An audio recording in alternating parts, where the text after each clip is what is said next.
Hello friends, स्वागत है आप लोगों का फिर से एक बार हमारे यूट्यूब पे में। जैसा कि आपको बता दें, आप लोग के लिए एक नई वैकेंसी निकल के आ रही है। जी हाँ, फाइनली एम्स की तरफ से भी आपका जो नॉर्थ सेट नर्सरिंग ऑफिसर रिक्वायरमेंट 2024 होता है, एम्स की तरफ से उसके लिए जो नोटिफिकेशन है फाइनली रिलीज कर दी गई है। आपको इस वीडियो में सभी जानकारी मिलने वाली है। चलिए सबसे पहले जो इसका ऑफिशियल नोटिफिकेशन है ये आप लोग देख लीजिए। ये रहा इसका ऑफिशियल नोटिफिकेशन, इसको आप लोग डाउनलोड कर सकते हैं।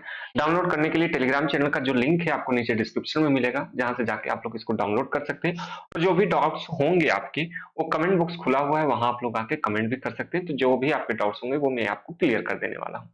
तो चलिए सबसे पहले इंपॉर्टेंट पॉइंट देख लेते हैं, उसके बाद चलेंगे इसके ऑफिशियल नोटिफिकेशन पे और देखेंगे क्या क्या डिटेल्स है जो आपको जानना बेहद ज्यादा जरूरी है। तो चलिए सबसे पहले इस वीडियो को शुरू करते हैं। शुरू करने से पहले आप लोग से रिक्वेस्ट होगा कि मेरा नाम रोहन है और आप लोग से ये आशा है कि आप लोग इस चैनल को देखिएगा, शेयर कीजिएगा एंड सब्सक्राइब आप लोग जरूर से जरूर कर लीजिएगा।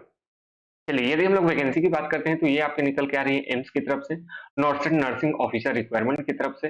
जो रिक्वायरमेंट है 2024 के लिए नोटिफिकेशन फाइनली रिलीज कर दी गई है। इसके एलिजिबिलिटी क्राइटेरिया को यदि आप लोग फुलफिल करते हैं तो इस फॉर्म को आप लोग जरूर से जरूर अप्लाई कीजिएगा। ठीक है, चलिए आगे हम लोग बात करते हैं, जो इंपॉर्टेंट डेट्स है उसको देख लेते हैं। यदि इंपॉर्टेंट डेट्स की बात करते हैं तो यहाँ पे आप लोग देख सकते हैं 26/2 से यह फॉर्म फिलअप होना स्टार्ट हो चुका है। इसे आप लोग 26 से लेकर 17/3 तक ही आप लोग अप्लाई कर सकेंगे, यानी जितना जल्दी हो सके आप लोग अप्लाई कर दीजिएगा। लगभग 20 दिन का समय आपको यहाँ पे देखने को मिलने वाला है। यदि करेक्शन डेट की बात करते हैं तो 18 से 20 के बीच में फिर से विंडो आपका ओपन होगा, जिसमें आप लोग करेक्शन करेंगे। तो करेक्शन कीजिएगा, उस समय भी आपको कुछ फी देना होगा। तो इसलिए जब भी फॉर्म अप्लाई करें तो एकदम तसल्ली से कीजिए कि एक बार में ही आपका किसी भी प्रकार का गलती यहाँ न हो सके। एग्जामिनेशन डेट आपका 14 अप्रैल को एग्जामिनेशन भी आपका हो जाने वाला है। चलिए आगे हम लोग बात करते हैं कितने कितने आपकी फी लगने वाली है। यदि जनरल और ओबीसी की बात करते हैं तो 3,000 रुपए लगेंगे और एस सी एस टी और ईडब्ल्यूएस के लिए 250 रुपए लगेंगे। यहाँ ईडब्ल्यूएस वाले को भी 250 रुपए देना होगा, इस बात को याद रखिएगा। ठीक है, जो पीडब्ल्यूडी है उन्हें एक भी रुपए देने की जरूरत नहीं है। जो भी पेमेंट मोड है आप लोग ऑनलाइन जो इसका पेमेंट है आप लोग इजिली कर पाएंगे। चलिए यदि एज की बात करते हैं तो मिनिमम आपका 18 वर्ष रखा गया है, मैक्सिमम 30 वर्ष रखा गया है। इसी के साथ साथ जो एज में रिलैक्सेशन देखने को मिलता है, जैसे कि जो ओबीसी हो गए, ठीक है, एससी हो गए, एसटी हो गए, तो उन्हें भी यहाँ पे एज में जो रिलैक्सेशन देखने को मिलता है वो यहाँ पे आपको एज में रिलैक्सेशन देखने को मिलेगा। चलिए चलते हैं इसके ऑफिशियल नोटिफिकेशन पे और देखते हैं क्या क्या डिटेल्स है, आपको जानना बेहद ज्यादा जरूरी है। देखिए इस नोटिफिकेशन को आप लोग डाउनलोड कर सकते हैं। ठीक है, इस नोटिफिकेशन को आपको डाउनलोड करने के लिए टेलीग्राम चैनल का जो लिंक है आपको नीचे डिस्क्रिप्शन में मिलेगा, जहां से आप लोग अप्लाई डाउनलोड कर सकते हैं इस नोटिफिकेशन को। उसी के साथ साथ आप लोग से एक रिक्वेस्ट होगा, यदि आप लोग अप्लाई करना चाहते हैं इस फॉर्म के लिए, तो ये जो इसको है ना, ये वाला जो क्यूआर कोड है इसको आप लोग स्कैन कीजिएगा, तो डायरेक्टली आप लोग इनके जो अप्लाई वाले लिंक है, जो विंडो है वहां पे डायरेक्टली आप लोग को यहाँ पे पहुंचा दिया जाएगा। ठीक है, तो यहाँ पे आप लोग स्कैन करके डायरेक्टली ही अप्लाई भी कर सकते हैं। चलिए यदि आपको सबसे पहले यदि फी बता दें तो फी मैट्रिक्स किस प्रकार से होने वाला है ये आप लोग देख लीजिए। बैंड 2 में आपको यहाँ पे 9300 टू 34,000 के आसपास, यानी 4600 ग्रेड पे में यदि आप लोग देखिएगा, ग्रुप बी एम्स दिल्ली में आपको 4600 ग्रेड पे के साथ आपको देखने को मिलेगा। इसके अलावा जो एक्स्ट्रा अलाउंसेस मिलता है वो भी आपको देखने को मिलेगा, मैंने अच्छा खासा आपको यहाँ पे सैलरी हो जाने वाली है। सबसे पहले यदि हम लोग बात करते हैं कि आखिर आपका क्वालिफिकेशन क्या क्या होगा जो इसके लिए अप्लाई कर सकेंगे। यदि आपने बीएससी नर्सरिंग के साथ किया हुआ है किसी भी यूनिवर्सिटी के साथ, तो आप लोग इसके लिए अप्लाई कर सकते हैं। या फिर आपने BSc post certificate basic nursing from Indian nursing council से किया है, तो आप लोग इसके लिए अप्लाई कर सकते हैं। 2 क्राइटेरिया में से किसी को भी फुलफिल करते हैं तो आप लोग अप्लाई कर दीजिएगा। साथ ही साथ में आपका रजिस्ट्रेशन होना चाहिए, याद रखिएगा, नर्सरी एंड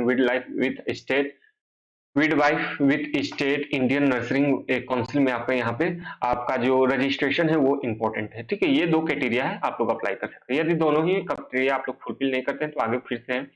यदि आपने डिप्लोमा किया है, ठीक है, बीएससी की जगह यदि आपने डिप्लोमा किया है मिडवेफरी में और या फिर नर्सरिंग में किसी भी आप काउंसिल से, चाहे वो स्टेट का हो या सेंट्रल से हो या किसी बोर्ड से आपने किया है, तो आप लोग अप्लाई कर सकते हैं।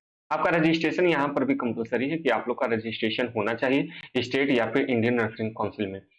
साथ ही साथ में यदि आप लोग डिप्लोमा की है तो आपको यहाँ पे एक्सपीरियंस दिखाना होगा, जो कि 2 साल का आपका एक्सपीरियंस मिनिमम 50% 50 बेड हॉस्पिटल वाले से यदि आपने यहाँ पे आपका एक्सपीरियंस लिए हुए हैं तो आप लोग अप्लाई कर सकते हैं। ठीक है, 2 क्राइटेरिया है, किसी को भी फुलफिल कीजिएगा तो आप लोग अब इजिली अप्लाई कर सकेंगे। ठीक है, जैसा फी मैंने बताया, आप लोग यहाँ पे फी के बारे में हम लोगों ने पहले ही चर्चा कर लिया। अगेन आप लोग का होगा कि स्टेज 1 का जो प्री का जो एग्जामिनेशन है वो 14 अप्रैल को हो जाएगा उसके बाद फिर से आपका एक मेंस का एग्जामिनेशन होगा। 2 एग्जामिनेशन, एक प्री होगा, एक मेंस होगा। प्री आपका 14 अप्रैल को हो जाएगा, वही मेंस आपको यहाँ पे 5 मई को आपका जो संडे का उस दिन होगा, 5 मई को भी आपका यहाँ पे जो मेंस का एग्जामिनेशन है वो भी हो जाने वाला है। ठीक है?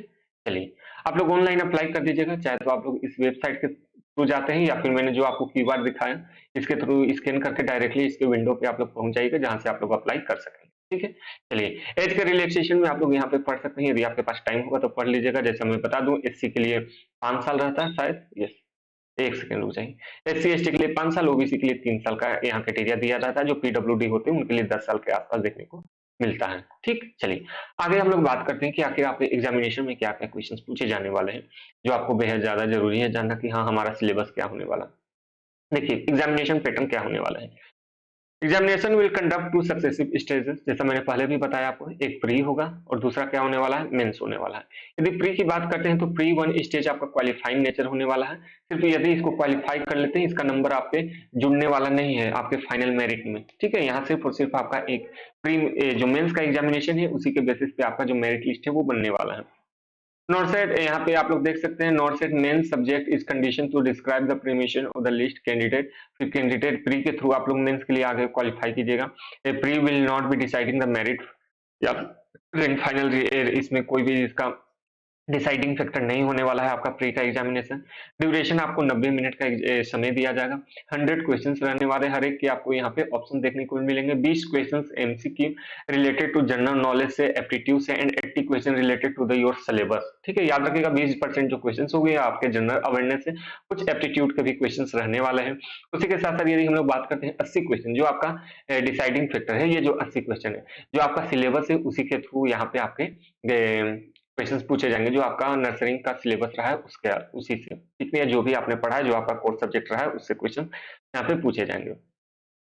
आगे हम लोग बात करते हैं, देयर विल बी द यहाँ 1/3 थर्ड नेगेटिव मार्किंग आपका होने वाला है। Question will be divided into 5 section, 5 section में होंगे। हर एक के लिए आपको 18 मिनट का समय दिया जाएगा। ठीक है? याद रखिएगा, 5 सेक्शन होंगे, हर एक सेक्शन में 18 मिनट। यार पहला सेक्शन आ गया तो ये 18 मिनट के खत्म हो जाएगा, तो फिर से इस विंडो में आप लोग नहीं जा पाइएगा। ठीक? जैसे बैंकिंग के एग्जामिनेशन में होता है, ठीक उसी तरह यहाँ पर भी आपको हर एक 18-18 मिनट के लिए 5 सेक्शन होंगे, आपको हर एक सेक्शन को देना होगा।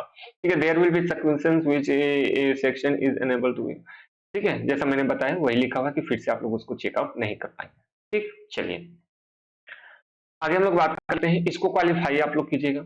इसको क्वालिफाई करने के बाद यहाँ पर कुछ मिनिमम यहाँ क्राइटेरिया रखा गया है कि जो ईडब्ल्यूएस जनरल है, ईडब्ल्यूएस से 45%, ओबीसी से जो 1 सेकंड रुक जाइएगा। यहाँ पे जो नॉर्सेट है, प्रीलिम में आपको 50% मार्क्स लाना जनरल, ईडब्ल्यूएस के लिए 45% आपका ओबीसी और 40% एससी एसटी को। याद रखिएगा, इससे ज्यादा मार्क्स लाइएगा तो ही आपका सिलेक्शन होने वाला है। ठीक है? जितना ज्यादा आप लोग मार्क्स लाइएगा उतना पे ही आपका सिलेक्शन होगा। ये सिर्फ क्राइटेरिया रहता है कि यदि इससे कम यदि किसी का भी आता है, मान लीजिए बहुत मिनिमम लोगों ने क्वालिफाई किया, तो इतना नहीं रहने पर वो पूरा का पूरा आप लोग डिस्क्वालीफाई हो जाएगा। ठीक है? इसके बाद आपका फिर स्टेज 2 के लिए आएंगे। इसके स्टेज 2 में आपके 100 क्वेश्चंस होने वाले हैं 90 मिनट के लिए। यहाँ पर भी सेम आपका क्राइटेरिया होने वाला है। सिलेबस ऑफ नर्सरी कोर्स से ही आपको यहाँ पे बेसिकली क्वेश्चन जो है वो आपके पूछे जाएंगे। 1/3 नेगेटिव मार्किंग होने वाला है। यहाँ पर भी 5 सेक्शन देखने को मिलेंगे। हर एक में आपको 20-20 क्वेश्चन रहने वाले हैं। 18 मिनट का यहाँ पर भी आपको समय देखने को मिलने वाला है। ठीक है? चलिए, ठीक। और जो भी आपका यहाँ पर भी मिनिमम क्राइटेरिया दिया हुआ है, इतना परसेंट आपको मार्क्स लाना होगा, लेकिन इससे कुछ नहीं होने वाला। ठीक है? जितना ज्यादा आप लोग मार्क्स लाएगा उतना ही ज्यादा आपके लिए बेहतरीन अच्छा होने वाला है। 100 नंबर का क्वेश्चन है, यदि 100 में से आप लोग 80% के आसपास कोई भी एग्जामिनेशन देखिए, क्वालिफाई करने का मिनिमम क्राइटेरिया होता है 80%।